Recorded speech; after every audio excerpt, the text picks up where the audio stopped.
Hello everyone, to discuss about water resource. Topic is analytical method of evaporation.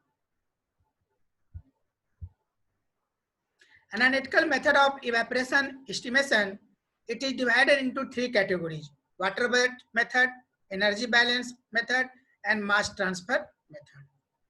First one is the water weight method.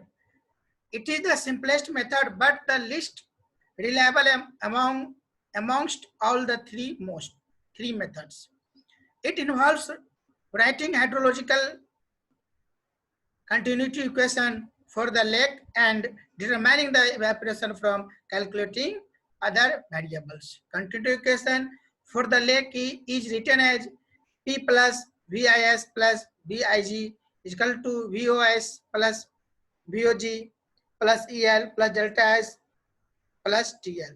The following terms are defined as below, where P is the daily precipitation, VIS is equal to daily surface inflow into the lake, VIG is equal to daily groundwater inflow, then VOS is equal to daily surface outflow from the lake, and VOG is equal to daily seepage outflow. EL is equal to EL is known as daily lake evaporation. TL is known as daily transmission loss. Now, energy budget equation. It is an application of law of conservation of energy. It is based on conservation of energy. There are basically three types of conservation. There are three types of conservation of. There are three basic conservation system. That means continuity equation, conservation of momentum, conservation of energy, conservation of momentum, etc.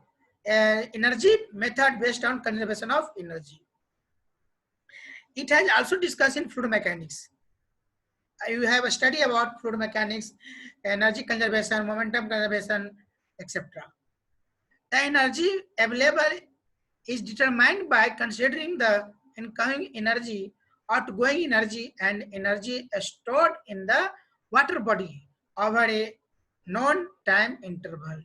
This is the diagram shows the how can water store heat flux into the ground है, that means solar radiation है, back radiation है, heat loss है, evaporation है, right side advection है, head stored है, water है, etc. This is the diagram of energy budget equation. Now here the following terms are also discussed about. We have further the mathematical equation. From the below equation, you can estimate evaporation of lake. That means EL is equal to HN minus HG minus HS minus HI by rho L into 1 plus beta. This method gives satisfactory results, and all parameters are known as given the slide. Play and read the all.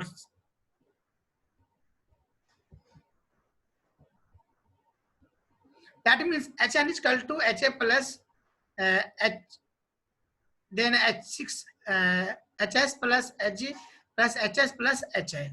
That means HN is equal to net head energy received by the water surface HC into 1 minus R minus HV. HV is equal to back a long wave radiation from the water body. HH is equal to sensible heat transfer from the water surface to the air. H is equal to heat flux into the ground. H is equal to heat stored in the water body. H is equal to heat energy used up in evaporation, that is rho L EL. That means EL is equal to evaporation, L is equal to latent heat of evaporation, rho is equal to mass density of fluid, H is equal to net head conducted out of the system by water flow, that is advected energy. Now, evaporation. Transpiration is the process by which water leaves the body of a living plant and reaches the atmosphere as water vapor. While transpiration takes place, the land area is in which plants stand also lose moisture by the evaporation of water from soil and water bodies. In hydrology and irrigation practice, it is found that evaporation and transpiration process can be considered advantageously under one head as evaporation. The term conjunctive use is also used to denote this loss by evapotranspiration. Now, evapotranspiration diagram, see diagram and analysis the evapotranspiration. Now, measurement of evapotranspiration. Lysimeters. Lysimeter, it is a special watertight tank containing a block of soil and set in a field of growing plants. Evapotranspiration is measured in terms of the amount of water required to maintain constant moisture condition within the tank. This is the diagram shows the measurement of evapotranspiration. Now, field plots, field में कैसे plot करेंगे? In this method, evapotranspiration is determined as evapotranspiration is equal to precipitation plus irrigation input minus runoff minus increase in solid storage minus groundwater loss. This is the basic equation of evapotranspiration. This is the precipitation plus irrigation input minus runoff minus increase in solid storage minus groundwater loss.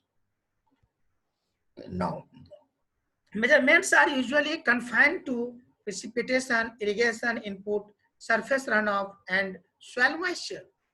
This method provides fairly reliable results. Now, sediment transport. Sediment transport is the movement of solid particles or sediment, typically due to a combination of gravity acting on the sediment and or the movement of the fluid in which the sediment is entrained. Sediment transport due to a fluid motion occur in rivers, oceans, lakes, seas, and other bodies of water due to current and tides. Sediment transport only to gravity can occur. No sloping surfaces is in general, including hill slopes, scraps, cliffs, and continental shelf, continental slope boundary sediment. Now, again, sediment transport is important in the field of sedimentary geology, geographically, geomorphology, civil engineering, and environmental engineering, etc. Suspended load. Suspended load consists of a particle suspended in the water above the bottom. Suspended load consists of generally finer, smaller particles than bed load, like silt and clay. Bed load. Bed load consists of sediments that are moving along a river bottom or just above the bottom, essentially by either rolling or slation, whereas where particles bounce along the bottom. Dissolved load, solid dissolved in the water move along with the water like dissolved salts. Now, image of different types of sedimentation loads. This diagram shows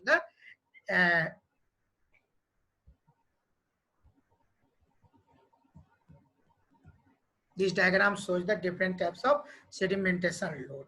Here provide steam current, suspended load, and solution load या dissolved. Bed load provided, rolling grain है आपका, grain आपका transpiration है, saltation है, etc. Now, Estimation of sediments in rivers.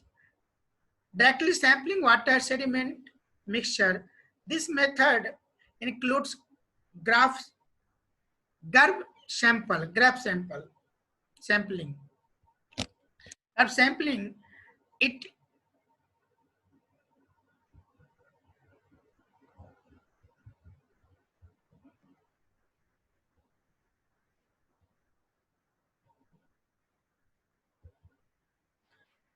in its simplest form, GARP sampling involves extraction of a water sample by dipping a bottle into the river.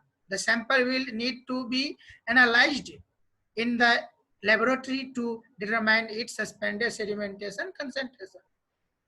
It is most accurate where sediment are fine, less than 0.063 mm, and flows are turbulent. Second one is the pump sampling. When pump sampling, the sample is collected by applying a vacuum to a line and drawing a sample into a bottle. Pump, pump samplers allow the automatic collection or multiple samples. This technique does not give an isokinetic sample. Coarse particles, sand may be underrepresented if flow velocity in the sample tube is not high enough to prevent particles from settling. The sample will need to be analyzed in the laboratory to determine its suspended sediment concentration. Now, the diagram will be shows that the GARP sampling कैसे होता है. This diagram shows the GARP sampling. Now, isokinetic sampling. The sample is usually made of a plastic bottle with a water into nozzle and an air outlet. The diameter of water inlet can be selected or changed so that sampler will fill more or less quickly depending on the depth of the river. Isokinetic sampling occurs when water velocity through the inlet nozzle is equal to the water velocity at the depth of the sampler. Isokinetic samplers are divided into two categories: depth integrating and point integrating. Depth integrating samplers are lowered to the river bottom, then immediately raised to the surface. Lowering and rising should be done at the same rate. A point integrating sampler uses an electrically activated valve to open and close the intake and exhaust passage. Isokinetic sampler diagram of the isokinetic sample. And fourth one is the sample analysis. Evaporation and filtration are the two most frequently used methods for determining the sedimented concentration.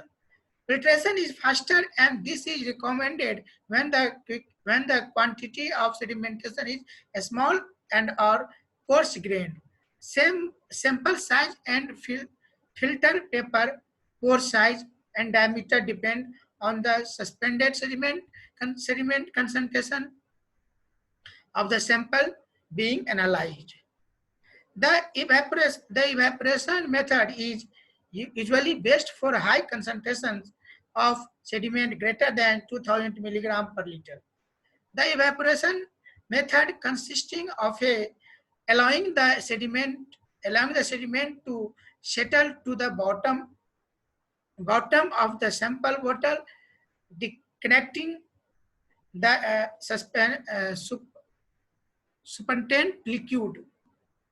supernatant liquid, washing and sediment into an evaporating dish with distilled water, drying it in an oven, cooling it in a discarded, and weighing the dried sample. This diagram shows the have kind variation of the evaporation. Okay, thank you.